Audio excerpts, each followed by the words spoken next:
شبيرا.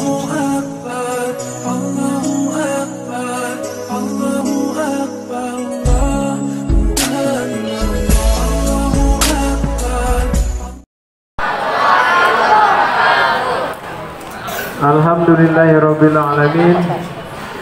Ala umuri dunya waddin. Asyhadu an la ilaha illallah wahdahu la syarikalah. Amma ba'du. Pertama sekali tetap kita bersyukur kepada Allah. Hingga saat ini, hingga siang ini, kita masih diberikan Allah kesehatan, keselamatan, agar kita sama-sama berkumpul dan silaturahim di rumah Allah, yaitu di Masjid Jabal Nur. Selawat berangkai salam kepada Nabi kita Muhammad sallallahu alaihi wasallam. Allahumma shalli wa sallim wa barik alaihi. Dengan mengucapkan memperbanyak salawat, semoga kita mendapat syafaatnya di yaumil hisab kelak. Amin ya rabbal alamin. Herbalife ala Rasulullah. Iya, ini adalah salah satu anjuran kesehatan ya, yang sebenarnya selama ini kita terkena pandemi, dan baru kali ini saya kasih materi ini khusus di sini kan gitu. Next. Iya, nah lanjut. Iya, siapa di sini yang kenal dengan Nabi Muhammad? Masya Allah, kenal semua ya? Pernah ketemu? Belum ya? Belum mau ketemu? Nah, insya Allah nanti kita ketemunya di akhirat ya, mudah-mudahan. Nah, ya mudah-mudahan kita termasuk umat Nabi Muhammad yang ketemu nanti di akhirat. Nah, untuk anak-anak Ustaz, coba perhatikan. Nah, kita tahu bersama bahwa pelan-pelan. Nah, Nabi Muhammad ini adalah manusia sama seperti kita. Tentunya dia memiliki fisik yang sama seperti kita. Ya, jadi kalau dikatakan manusia biasa sama seperti kita, artinya apa? Rasulullah juga pernah mengalami yang namanya sakit, benar ya? Ada di sini yang nggak pernah sakit? Ya paling tidak ada sakit kepala, sakit demam dan sebagainya. Nah, tapi bedanya apa?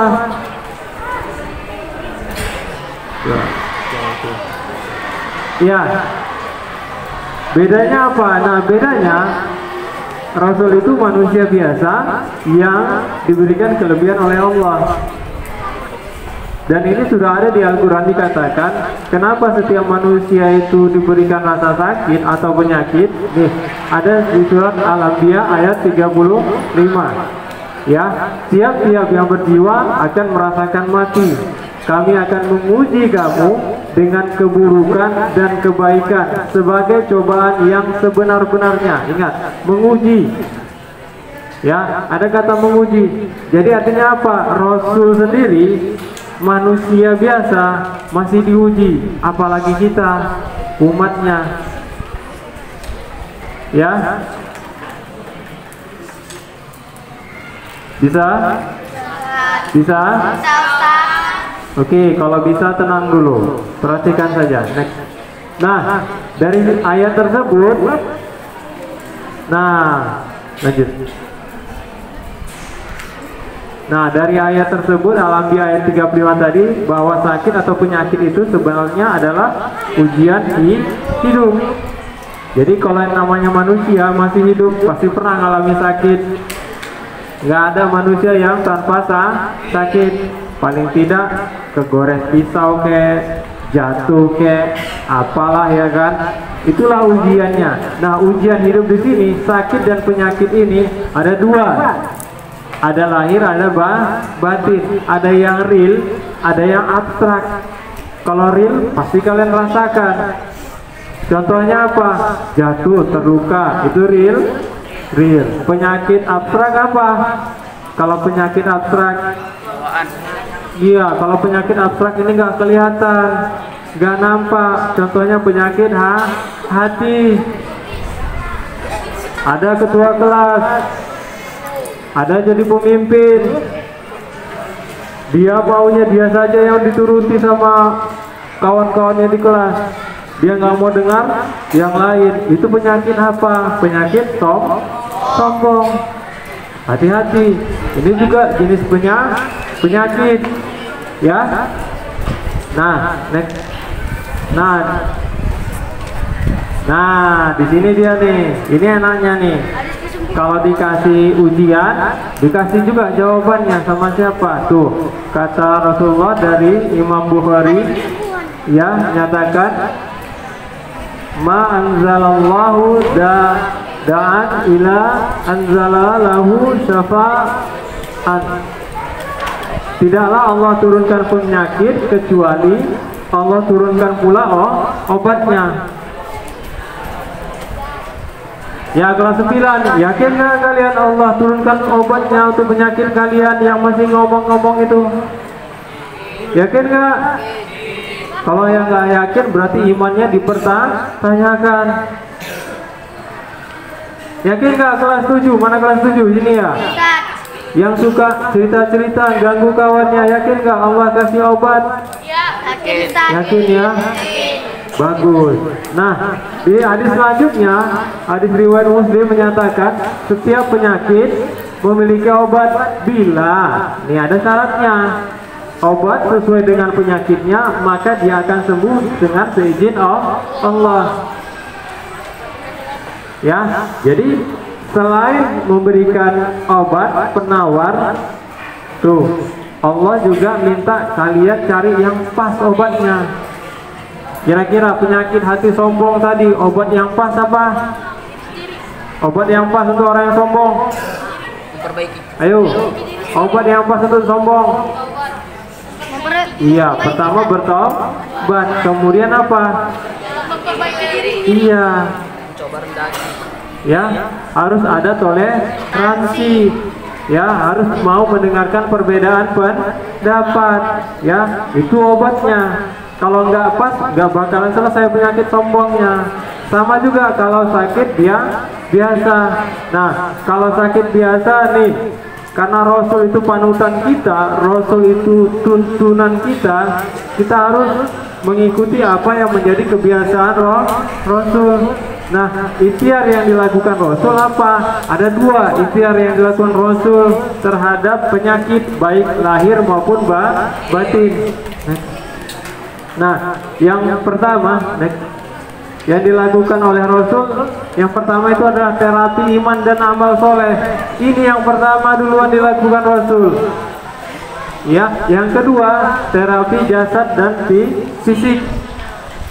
Ya, terapi jasad dan fisik. Nah, apa itu contohnya? Misal terapi iman dan amal soleh. Nah, seperti membaca Al-Quran, berdoa di waktu-waktu mustajab, ataupun melakukan silaturahim. Ini yang pertama dilakukan Rasul, minta dulu sama Allah. Karena sudah jelas, Allah turunkan sakit, pasti ada obat penawarnya. Kalau ada obat penawarnya harus dicari yang pas sesuai dengan hadis sebelumnya tadi. Nah, terapi jasad atau fisik ini seperti apa? Nah, seperti minum-minum ramuan obat, minum-minum makanan atau minuman kesehatan, ataupun melakukan upaya fisik lainnya. Ya, next. Ya.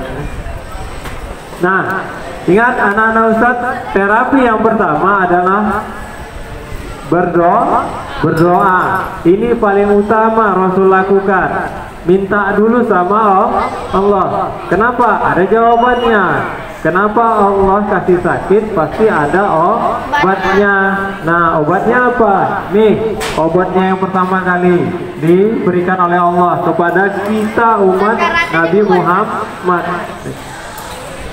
Next.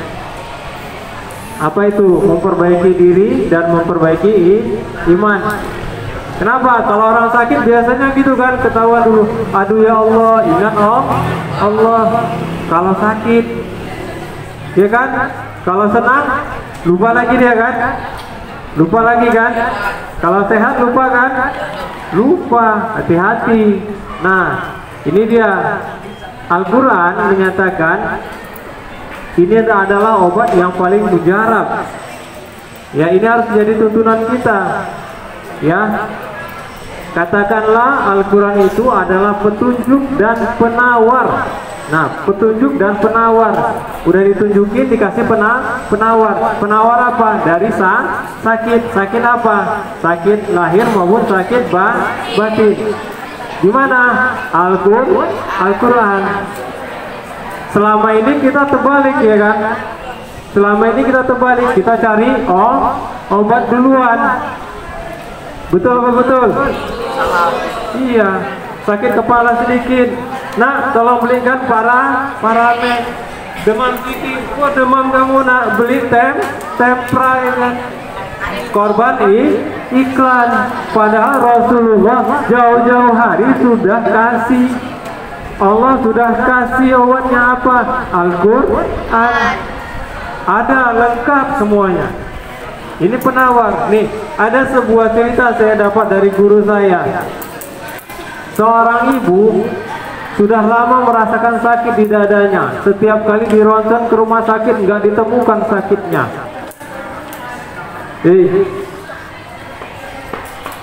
Ibu tadi selalu merasakan sakit di dadanya. Tapi setiap kali anaknya bawa ke rumah sakit, kemanapun dibawa, nggak ditemukan sakitnya apa. Apa yang terjadi selanjutnya? Ketemu sama seorang ustadz, tapi bukan Ustadz Safrian ya. Ustadz yang kondang. Apa dibilang ustadznya? Coba nanti di rumah letakkan saja Al-Quran di dada ibu Anda, bacakan Al-Fatihah, lihat responnya. Alhamdulillah, sakit di dadanya berkurang. Kenapa? Ini dia buktinya bahwa Al-Quran memang penawar. Ya, nah, jadi dengan membaca Al-Quran, berdoa, zikir, ini yang pertama kali dilakukan oleh Rasul ya. Jadi dia minta dulu sama Allah yang Maha Kuasa. Jangan terbalik ya.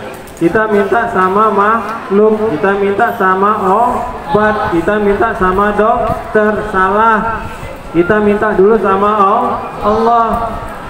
Ya, jangan salah. Oke, next.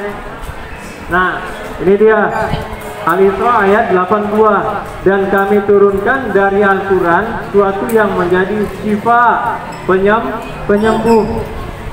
Ini sudah cukup jelas bahwa memang Al-Quran adalah obat dari segala penyakit selain sebagai petunjuk. Oke? Ya, terapi kedua adalah terapi lanjutan. Kalau terapi utama sudah dilakukan, ya. Kalau sudah dilakukan terapi utama dengan doa, dengan zikir, dengan silaturahim, tapi belum sembuh juga, lanjutkan ke terapi yang kedua. Melalui apa? Nah, ini biasanya kita melalui medis. Apa yang dilakukan? Pengobatan secara langsung terhadap fisiknya atau tempat yang sakit. Nah, bisa saja dengan minum atau makanan, obat-obatan. Bisa saja dengan pengobatan secara mekanik dengan alat. Ya, itu dia. Misal kalau kamu terluka, kamu ngobatinya pakai apa? Iya. Kalau sudah kamu berdoa, ya Allah sembuhkan lukaku, kasih apa? Pertama kali kasih air ludah, ya kan? Kalau teriris tangan kita dengan pisau, langsung refleks kan masuk ke mulut kan? Iya. Kenapa begitu? Karena ada enzim yang membuat darah itu akan berhenti, ya kan? Nah, dalilnya apa? Nah, ini anjurannya. Ini wajib kita lakukan. Nah, dalam hadis riwayat Ahmad dikatakan sesungguhnya Allah ketika menciptakan penyakit, Allah juga menciptakan obatnya. maka berobatlah. Ada kata maka berobatlah, artinya apa? Harus ada ikhtiar yang dilakukan. Kalau kamu punya penyakit sombong, ikhtiarnya apa? Harus cari di Al-Quran. Kalau kamu sakit hati, nah ini biasa nih kelas 9 ini ya kan. Kalau sakit hati, obatnya apa? Cari di Al-Quran. Makanya kalian di sini disuruh menghafal Al-Quran. Kemudian kalian mencari maknanya dalam kehidupan sehari-hari ya. Nah, kalau yang sakitnya misalnya harus fisik, ya kita obati dengan fisik. Bisa saja dengan obat-obatan kesehatan ataupun obat-obatan yang sifatnya alami. Nah, apa yang dilakukan Rasul?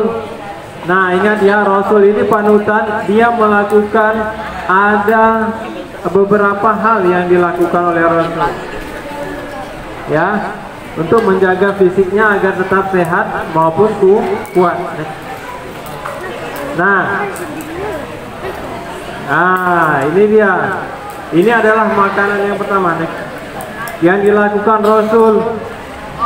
Minum madu. Madu ini luar biasa. Ini obat yang luar biasa. Nah, madu bahasa ilmiahnya ini Apis mellifera lineus. Ini bahasa ilmiahnya untuk madu. Ya, apa kandungan pada madu? Nah, kandungan pada madu ini banyak nih. Ada monosakarida fruktosa, glukosa, sukrosa, maltosa, antioksidan, senyawa trisin, pinobaksin, vitamin C, katalase, dan kinocendrin. Ini ada dampaknya terhadap tubuh kita. Ada. Yuk kita lihat kandungan madu. Apa manfaatnya? Nah, yang pertama mencegah diabetes. Ya, jadi hati-hati yang gemuk-gemuk ini rawan kena diabetes. Cepat konsumsi madu. Ya, yang suka cakap-cakap di sana juga cepat konsumsi madu. Supaya apa? Supaya mencegah dari penuaan diri. Nah, ya, ini dia. Yang pertama bisa juga mencegah kanker. Ya, bukan kantong kering. Ya, penyakit kanker. Kenapa? Karena ada senyawa antioksidan. Nah, kemudian ada memperkuat sistem kekebalan tubuh, imunitasmu. Itu ada vitamin C, ada antioksidan, ada vitamin C. Kemudian menyembuhkan luka. Nih, anak-anak Ustadz, menyembuhkan luka. Ini pernah dilakukan oleh pasukan Rusia waktu Perang Dunia Kedua. Sorry, bukan Rusia, Uni Soviet maksudnya. Waktu itu Uni Soviet sudah tahu. Kenapa? Uni Soviet itu negara yang paling dekat dengan negara-negara Islam. Dia tahu manfaat madu. Jadi kalau pasukannya terluka dikasih madu, bukan disuruh minum ya. Luka tembaknya dikasih madu, insya Allah cepat sembuhnya. Dan ini juga sebagai mengurangi rasa sakit ya. Next. Nah, yang kedua, makanannya apa? Ada yang tahu ini apa? Iya, ini adalah biji-bijian yang luar biasa ya. Nah, namanya habatus sauda atau jiten hitam. Nah, bahasa ilmiahnya ini dia, habatus sauda, Nigella sativa. Ini biji-bijian. Warnanya benar, warnanya hitam. Ya, ini ada juga di dalam sebuah hadis. Nah, sesungguhnya pada habatus sauda itu terdapat obat dan dari segala penyakit kecuali mati. Jadi habatus sauda ini direkomendasikan oleh Nabi kita sebagai obat hampir semua penyakit kecuali mati. Ya, ini hadis riwayat Muslim. Apa saja kandungannya? Nah, kandungan habatus sauda ini cukup banyak dibandingkan madu. Yang pertama, yang pertama ada oleat. Ini hampir semua asam oleat dia punya nih. ada yang omega 9, omega 6 sampai omega 3, asam oleat, linolenat.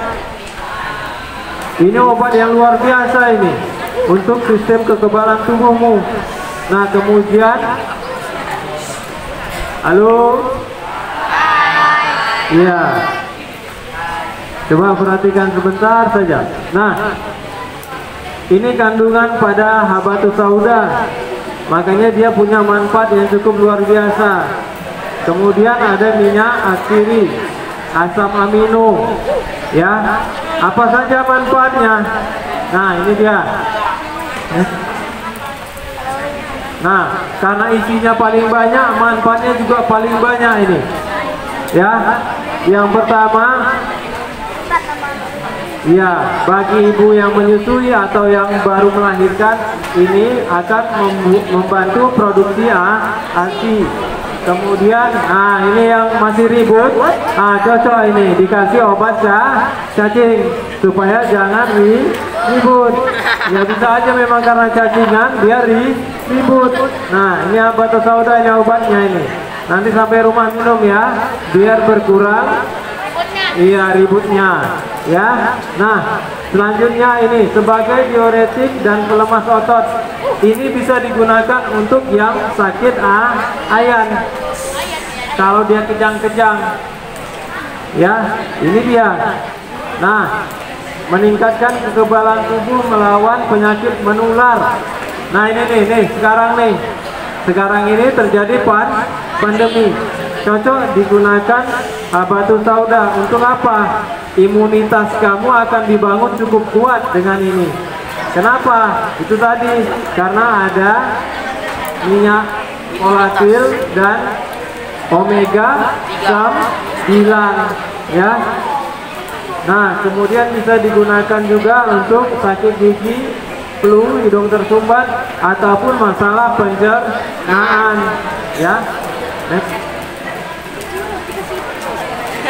Nah, ini paling sering nih. Yang ketiga yang dilakukan Rasul ataupun yang diminum Rasul itu adalah mengkonsumsi kurma. Nah, kurma bahasa ilmiahnya itu adalah ini dia, Pinus dactylifera. Ya, Pinus dactylifera. Ini bahasa ilmiahnya. Ini ada di Al-Qur'an surat Maryam ayat 25. Ya, kandungannya apa saja? Nih, paling besar kandungan kurma itu adalah adanya serat, protein, kalium, magnesium, tembaga, mangan, zat besi, dan vitamin B6. Paling besar itu adalah serat pada kurma. Ya. Nah, karena banyak serat, otomatis ini adalah sebagai obat bagi pencernaan ya. Nanti setelah ini ada tanya jawab, nanti saya tanya yang nggak merhatikan ya. Oke. Nah kemudian dengan adanya serat juga bisa mencegah diabetes. Nah kalau kalium, magnesiumnya, nah ini dia meningkatkan kesehatan tulang ya. Nah, zat besinya apa? Mencegah anemia ya. Oke, next. Ya, selanjutnya Rasul konsumsi ini. Apa ini? Iya, jahe. Bahasa ilmiahnya jahe adalah Zingiber officinale ya. Nah, ini ada di Al-Qur'an pada lanjut. Ya, ada di Al-Qur'an di surat Al-Insan ayat 17. Yang artinya di dalam surga itu mereka diberi minum segelas minuman yang campurannya adalah jahe. Jadi kalau jahe ini minuman surga. Mau masuk surga? Siapa yang mau masuk surga? Kalau kalian mau masuk surga, coba dengarkan ya. Oke, kandungan jahe ini apa saja? Nah, kandungannya yang pertama adalah minyak atsiri. vitamin C, magnesium, gingerol, sogaol, dan singerone. Ya. Nah, minyak atsiri inilah yang paling banyak pada jahe. Makanya jahe ini biasa kita konsumsi sebagai jamu, ya kan? Diambil sarinya, ya. Sarinya adalah gingeber. Kenapa?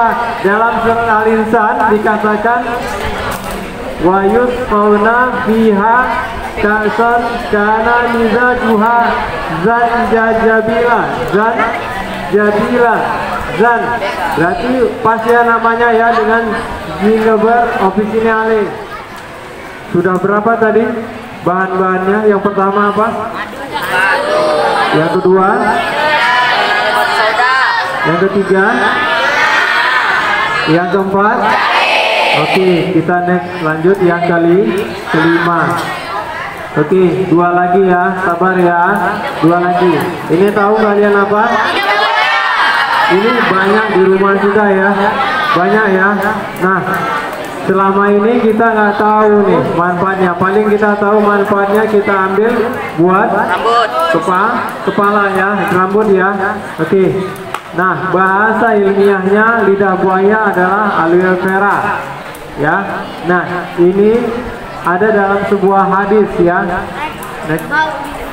Ya, diriwayatkan oleh Nabi Ibnu Wahab berkata, kami berpergian bersama Aban Ibnu Utsman. Ketika kami sampai di Milal, Umar Ibnu Ubaidillah terkena penyakit mata. Ketika kami melanjutkan perjalanan, tambah parah sakit di Umar. Ya, kemudian ditanyalah kepada Ibnu Utsman.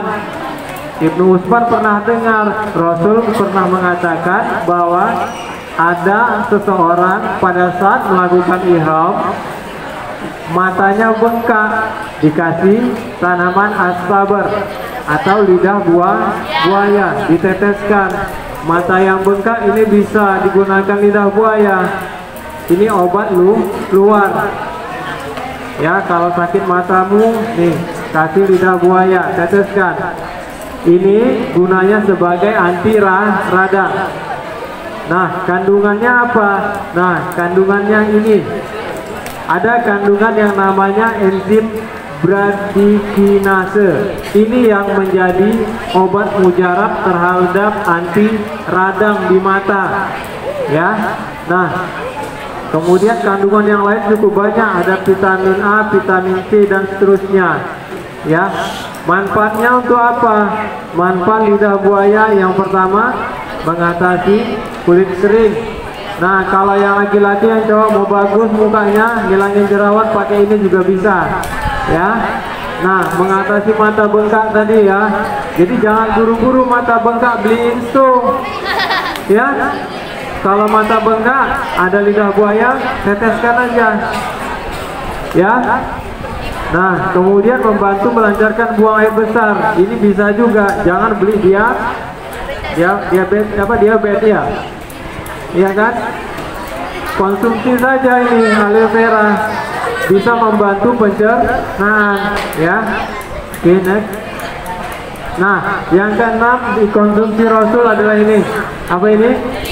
Iya, buah delima. Nah, ini juga ada disampaikan dalam Al-Quran ya. Next. Nah, bahasa ilmiahnya adalah Punica granatum. Punica granatum. Di Al-Quran dikatakan lanjut. Nah, di Al-Quran Ar-Rahman ayat 68 sampai 69. Ya, di dalam keduanya ada makanan buah-buahan, kurma serta delima yang nikmat. Ya, maka nikmat Tuhan kamu yang mana yang kamu dustakan, katanya ya. Nah, kandungan buah delima apa saja? Nah, ini cukup banyak. Ini sehari-hari banyak ya. Bisa kita konsumsi. Ada protein, lemak, serat, gula, kalsium, zat besi, magnesium, fosfor, kalium, natrium, tembaga. Kebanyakan mengandung mineral esensial bagi tubuh. Ya. Manfaatnya apa mineral esensial ini? Nah, yang pertama ini dia meringankan nyeri sendi. Jadi kalau orang tuamu sering nyeri sendi, ngilu, nah bisa mengkonsumsi buah delima. Ya, kalau penyakit artritis kalian tahu ini kelas 8 harusnya materinya nih. Sudah tahu nih kelas 9. Artritis tahu? Penyakit artritis kelas 9. Gak ingat, bukan gak tahu atau gak mau tahu kalian. Artritis ini adalah radang sendi. Jarinya tidak bisa digerakkan lagi. Keras dia. Beda kalau kram bisa dikembalikan. Ini sama sekali sendinya jadi mati. Itulah artritis. Cengkok dia, gini aja dia. Yang lain bisa bergerak, jempolnya enggak, gini aja. Itulah dikatakan artritis. Boleh mengkonsumsi buah delima. Yang ketujuh susu. Ya. Kemudian menurunkan resiko penyakit Alzheimer. Ada yang tahu penyakit Alzheimer apa? Iya, nanti bapak-bapak ini yang sering duluan ini. Kalau nggak merhatikan Ustadz Uminya ini, kena duluan kalian. Kenapa?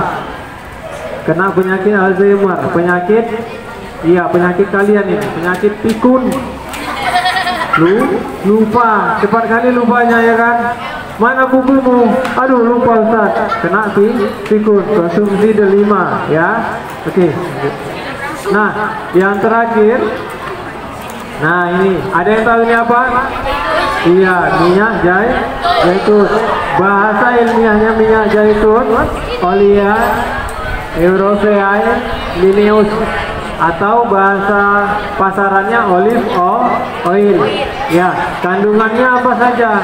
Nah, di Al-Quran juga dinyatakan ya, ini surat An-Nur ayat 35. Ya, yang dinyalakan dengan minyak dari pohon yang berkahnya yaitu pohon zaitun. Nah, kandungannya apa saja? Kandungannya ada asam oleat, lemak, kalsium, kalium, natrium, vitamin E dan vitamin K. Ini manfaatnya apa? Manfaatnya luar biasa ini. Sebagai obat luar juga bisa digunakan minyak zaitun. Ya, kalau yang bengkak-bengkak, kesengat lebah dan sebagainya ini bisa digunakan. Ya, nah di sini mengontrol tekanan darah, ya, mengurangi resiko penyakit jantung, kemudian memelihara fungsi otak. Nah ini sama nih, ini sama seperti delima tadi, bisa membantu mengurangi pikunnya kelas 9 ya. Nah ini bagus juga digunakan bagi yang buka mulut ya, menjaga kesehatan mulut ya. Boleh dikonsumsi buah minyak zaitun ya, boleh obat luar, boleh juga obat dalam. Jadi ada berapa tadi makanan atau minuman yang digunakan oleh Rasul? 7. Ada tuh 7. Ini kurang lebih hanya 7 yang saya sampaikan, padahal sebenarnya masih banyak lagi. Ini tugas kalian untuk mencari lebih dalam lagi di Al-Quran ya. Nah sebagai penutup, nah ini dia, jika kamu mengkonsumsi salah satu dari kebiasaan ini, otomatis kamu sudah melaksanakan sunnah Nabi, sekaligus menjaga kesehatan dirimu dunia dan akhirat. Jadi ada 7, kalian pilih aja satu yang paling sanggup kalian konsumsi. Ya, baik, hanya ini yang bisa saya sampaikan. Yang baik datangnya dari Allah, segala kekurangan dan kealpaan milik saya sebagai manusia biasa. Afwan minkum. Wassalamualaikum warahmatullahi wabarakatuh.